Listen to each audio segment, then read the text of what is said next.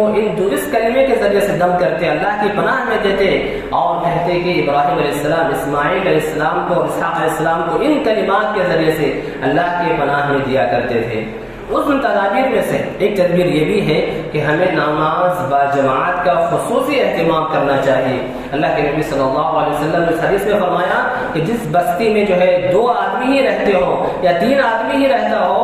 اور وہ نماز با جماعت کا اہتمام نہ کرتا ہو تو ایسے لوگوں پر جو ہے شیطان اپنا قبضہ جما لیتا ہے، کیونکہ تم جو ہے جماعت کو لازم پکڑ لو، بھیڑیا بھی اسی بکری کو کھا جاتا ہے جو بکری جو ہے ریوڑ سے الگ ہو جایا کرتی ہے۔ لہٰذا اس حدیث کی روح سے ہماری یہ کوشش ہونی چاہیے کہ ہم نماز با جماعت کا بالخصوص اہتمام کریں۔ اسی طریقے سے وہ تدبیر جو آپ صلی اللہ علیہ وسلم نے ہمیں سکھلائی ہے کہ ہم صبح و شام کی دعاؤں کا اہتمام کریں،